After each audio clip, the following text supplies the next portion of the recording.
C'est pas chaud dans cet hiver-là, ces jours-ci, je vous en passe un papier. Bonjour tout le monde, comment ça va? On se tient dans le -20 à peu près, le froid rentre de partout, mais on était chanceux. On avait tout isolé en plus avec du R20 ici dans une partie de l'étable, là, fait que on tient ça autour de 8-9 degrés, là. Bon an, mal an, on essaye de tenir ça, mais c'est pas chaud, vraiment. Là, ça achève l'hiver, hein, vous savez, là, on est dans le dernier mois. Fin janvier jusqu'à fin février, c'est la seule période de grand froid qui reste. Après, là, on peut commencer à se déshabiller, là, ça va bien, le printemps s'en vient, stressez-vous pas. Bon. Je vais vous parler, moi, d'un sujet qui est drôle ou qui est triste en même temps, qui est enrageant. C'est la cohabitation avec les urbains. Oui, les urbains, les gens de la ville. Puis je parle pas juste des gens de Montréal, là, ou de Québec, à la limite, là. Moi, je parle des gens de la ville. La ville, ça peut être la ville-centre, Drummondville, Trois-Rivières, Sherbrooke, peu importe. Petite ville, grande ville, et là, à un moment donné, toi, tu habites dans la ruralité depuis toujours, tu pratiques ton agriculture, ton élevage, c'est le fun. Et là, tout d'un coup, tu as un Trust Fund Kid. Oui, oui, on les appelle, nous autres, ici, dans la région, les Trust Fund Kids. Les gens de Montréal, genre, les juges à la retraite, là, c'est très populaire ici, dans le village voisin, là, à Saint-Anicette. Il y a beaucoup de juges à la retraite qui se sont achetés des maisons sur le bord du lac Saint-François, qui est en fait la rivière des Mille-Îles, là, c'est ce qui s'en va à Toronto, là.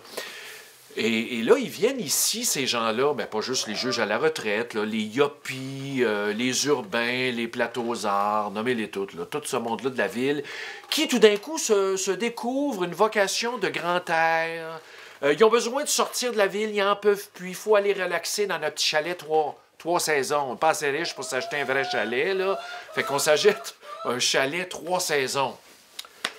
On ne les voit pas souvent l'hiver, on va vous le dire, là, puis sans commentaire. Mais quand ces gens-là débarquent ou viennent acheter une bicoque ici dans le rang, là, par exemple, là, vous l'avez vécu peut-être dans votre région, bien, il arrive parfois qu'il y ait des conflits, des frictions, des problèmes de cohabitation. Hein? Le gars qui arrive ici là, avec son char de la ville, là, puis qui se ramasse dans le rang, là, avec des boulettes là, de boîtes puis de terre, c'est sûr qu'ils n'aiment pas ça. Là. Ils voudraient qu'on ramasse toutes nos affaires dans le chemin en passant une gratte avec le tracteur, c'est sûr. Ou les odeurs de fumier. Ah, ça, c'est un classique. Moi, j'ai élevé mes enfants, là, étant toujours en ruralité.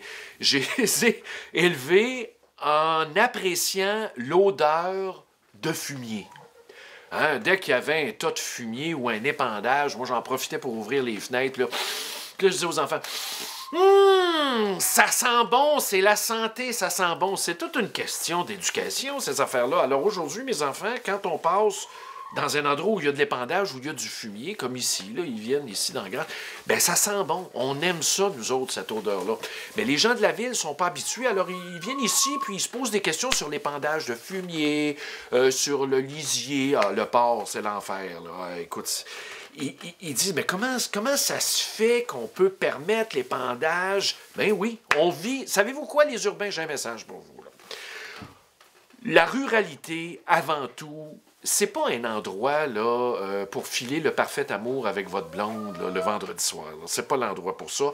C'est le parc industriel des agriculteurs. C'est ici qu'on travaille, c'est ici qu'on gagne notre vie. Et si vous n'êtes pas capable de vivre avec les inconvénients, ben allez vous installer ailleurs. Là. On ne commencera pas... là. À faire des concessions, comme j'ai vu dans certaines villes, c'est spécial. Là. Dans certaines municipalités au Québec, je vais taire les noms, je vais en nommer juste une. Thetford Mines. Imaginez-vous donc, regardez ça à l'écran, on a confectionné un calendrier où il est interdit d'épandre du fumier. Des fins de semaine, l'été, certaines fêtes ou des jours fériés, des activités sociales et tout ça. Au nom de la saine cohabitation entre nous tous, ben moi, je regarde la loi sur la protection du territoire agricole et les activités agricoles. Moi, je regarde la loi, là, je vous montre l'article à l'écran qui concerne les activités agricoles. Et en ce qui a trait à l'odeur, c'est bien clair dans la loi, là. Il n'y a pas personne qui peut nous forcer à ne pas épandre notre fumier quand c'est permis. Hein, je veux dire, il y a des dates. Et il n'y a pas personne qui peut nous poursuivre pour l'exercice des activités agricoles qu'on peut faire chez nous, les inconvénients. Par exemple, la poussière, les odeurs, les bruits de moteur, par exemple, là, les combines là, qui travaillent là, jusqu'à 11 h le soir, puis les tracteurs, puis... Écoutez, je veux dire, c'est tout à fait normal, là. On vit sur du temps emprunté en agriculture de plus en plus. Il pleut tout le temps. Quand il fait beau, on en profite. On fait tout ce qu'on peut faire dans le peu de fenêtres de temps qui nous reste. Mais je veux vous parler de petits cas ou de gros cas. Je ne sais plus comment aborder ça, cette affaire-là. Vous avez entendu parler du coq en France, Maurice. Ça, c'est dans ma région où mes ancêtres étaient, Charente-Maritime, l'île d'Oléron, ce coin-là, là, la côte ouest de la France. Bien, il y a des gens qui se sont plaints que le coq chantait. Hey, on est rendu loin, là. Moi, je vous fais une confidence. Ici. Oui, qu'est-ce qu'il y a, toi, là?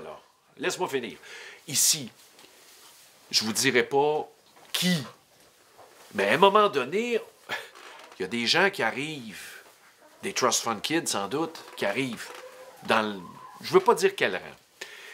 Et là, ça donne que le gars puis la fille ont un élevage laitier, hein, sont producteurs laitiers, puis leurs vaches ont des cloches. C'est magnifique. C'est magnifique. Puis, ils perpétuent un peu la tradition de leur pays d'origine. Là, c'est des Européens. Bon. Bien, imaginez-vous donc qu'à Trust Fund Kid, la voisine, je vous dirai pas où, elle s'est plainte au conseil municipal. Conseil municipal d'une municipalité essentiellement agricole, là. Vous rendez-vous compte? Bien, la municipalité a tellement écœuré ce producteur-là qu'il a enlevé ses cloches. Imaginez-vous donc. C'est assez dégueulasse. Mais ça arrive en France. Je vous en passe un bout, on écoute ça. À 1230 mètres d'altitude, le col du Corbier et ses pâturages, et le voilà, le tintement de la discorde. C'est malheureusement ce petit tintement de sonnette qui pose problème au niveau du col. Il y a des résidents qui se plaignent quelque peu, qui sont largement minoritaires. Les cloches des brebis et des vaches de Sébastien Vitoz, l'agriculteur alpagiste, feraient donc trop de bruit selon une douzaine de propriétaires de chalets. Vous voyez, j'ai même trouvé des cas, là, c'est rendu fou. La madame allait à un élevage d'oies et de canards. Ben là, à un moment donné, elle s'est ramassée avec un autre voisin. Mais lui, le voisin, c'est pas un producteur, c'est pas un éleveur. Là. Lui, il vient juste à la campagne comme les Trust Fund Kids, là, prendre des maisons, des terrains, il cultive rien, mais ils nous font suer à temps plein. Alors, il s'est plaint. Ce voisin habite à au moins 50 mètres de la route. Donc, il y a ma clôture, la route, sa clôture, et 50 mètres après, il y a sa maison. Je ne peux pas arriver les faire manger à 6 heures quand même, alors je suis esclave de ma volaille. Mais elle est toujours soignée avant 8 heures. 8 heures moins le quart, à 8 heures on n'entend plus de bruit. C'est fini, ma volaille est soignée, on n'entend plus. Voilà, vous entendez ça, un canard qui chante, voilà, c'est tout. Alors, vous l'avez vu, la dame avec les canards, là, elle nous explique là, bien simplement qu'elle a toujours fait ça, elle. Puis là, à un moment donné, le voisin est arrivé, puis là, le voisin s'est plaint du bruit. J'ai même trouvé des dossiers où on s'est plaint des grenouilles. Hey, celle-là est bonne, là. On se plaint des cloches à vaches, on se plaint des canards, des oies, des coqs. Écoutez, en France, là, on en est rendu dans certaines communes là, où on passe des législations pour protéger les symboles de la ruralité. Il y a du monde qui se plaigne que les cloches de l'église au village sonnent aux heures ou à l'Angélus. Mais c'est magnifique, ça, le son des cloches. Je dis, même moi, là, je suis pas un croyant, je suis pas un chrétien, mais je m'en balance. Moi, au contraire, c'est un symbole de la ruralité qu'il faut préserver. Alors, moi, j'ai juste un petit message à mes amis de la ville. Si vous n'êtes pas content de votre expérience de vie ici, ben allez-vous-en. Qu'est-ce que vous voulez qu'on fasse, là? Je veux dire, à un moment donné, là, on ne changera pas notre mode de vie en ruralité pour vous accommoder, vous autres. Vous irez vous acheter un petit chalet 3 saisons ailleurs. OK, sur ce, passez tous une bonne semaine, les amis. Bon froid, tout le monde.